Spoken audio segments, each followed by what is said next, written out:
Detective Donut and the Wild Goose Chase by Bruce Watley and Rosie Smith.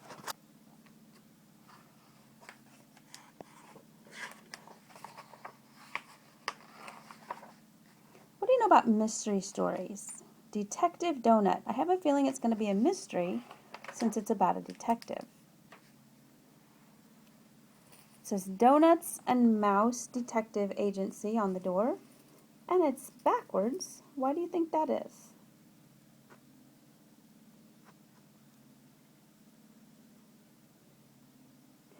I woke up with my head in my hands. It had been a long night. My last case had gotten the better of me. Besides, it was my birthday and nobody had remembered. Worst of all, my partner had eaten the last donut.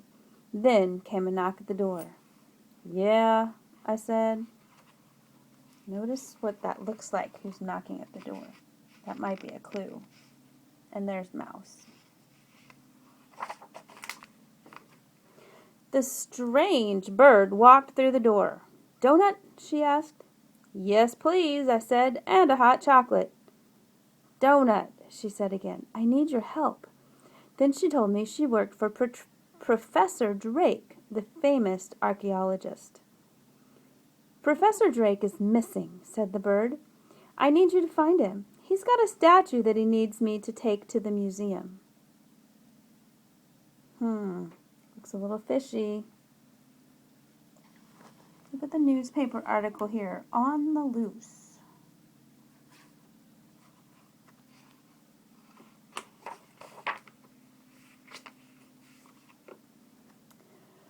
Professor Drake and I were old friends. I first met him at the museum. That notorious thief Goose had stolen a priceless mummy, and the professor helped me track down Goose and put him behind bars. Which reminded me, my mother owed me a birthday present.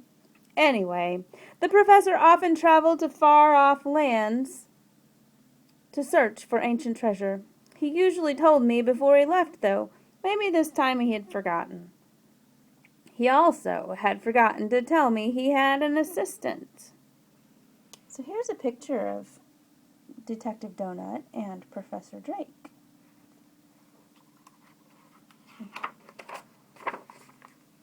Let's go back to that. Where do you think that picture came from? What do you notice behind that picture?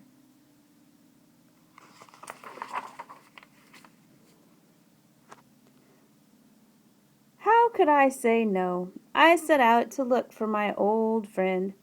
On the way out, I picked up my mail, a couple of bills, a postcard, a strange-looking package with a Maltese stamp. I figured the package was a birthday present from my mother. Funny, I didn't know she was on vacation. But right now I had more important things to do than open my mail. I was on a case. I knew just how to begin. I'd follow my nose. And there's that Maltese stamp.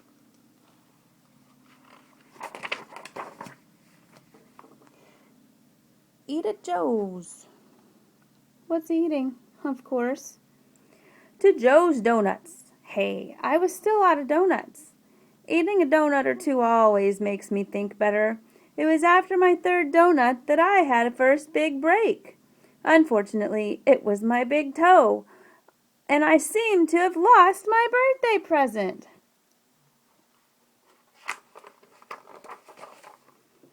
My mother usually knitted me a pair of socks for my birthday. I can always use a good pair of socks. I must have been daydreaming. One minute my package was gone, the next minute it was back again. I had to get my mind back on the job. In this line of work, if you aren't careful, you can end up with the egg on your face.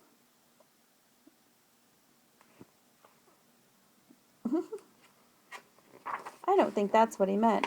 What does egg on your face mean? It was time to head to Professor's house to check things out. I got a surprise when I got there. Someone had turned the place upside down.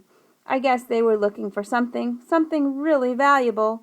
Something Professor didn't want anybody to find. I realized the Professor could be in real danger. And that's when the lights went out. What does that mean, turned the place upside down. Does it really mean upside down like in the picture?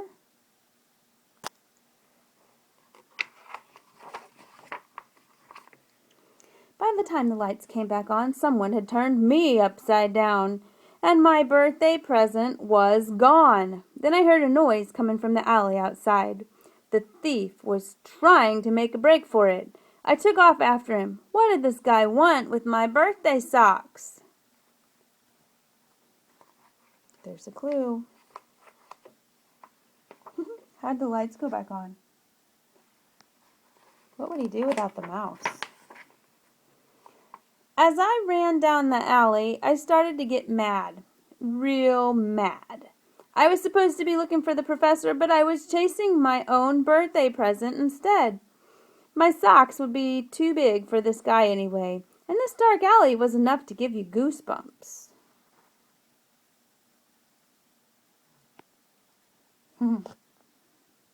What's funny about that?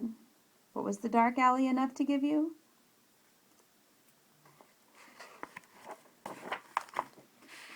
The thief got away, but I found my package in the trash. I guess my socks were too big for him after all. It had been a long day. I needed a donut, so I headed to Joe's. Turns out I wasn't the only one. The professor's assistant was right behind me. Looking a little worse for wear, I think. Seen the professor? I asked. Over there, she yelled. There's his package in the trash. Do you think she really sees the professor? Where? Where? I shouted as I looked over my shoulder. I couldn't see anyone. When I turned back around, I couldn't see my birthday present either. This just wasn't my day. Mouse is doing something. Suddenly there was a crash. Next thing I knew, the professor's assistant was flat as a pancake. Then it hit me. The professor didn't have an assistant. It was the notorious Goose himself trying to make off with my socks. I've been framed, shouted Goose. That's what they all say, I said. I had caught him red-handed. Meanwhile, my package had broken open on the floor, and there was no sign of my socks. Just some dusty statue. Couldn't figure out why Goose was trying to swipe my present, especially since it wasn't my socks. But I didn't have time to worry about that now. The professor was still missing. So I went back to my office to think things over. So there's the statue that he was thinking was his socks. Looks like Mouse still has everything under control. That's when I remembered my mail. Whoops, let's see. Yeah. That's when I remembered my mail. One of the bills was for the phone. The postcard was from Professor Drake.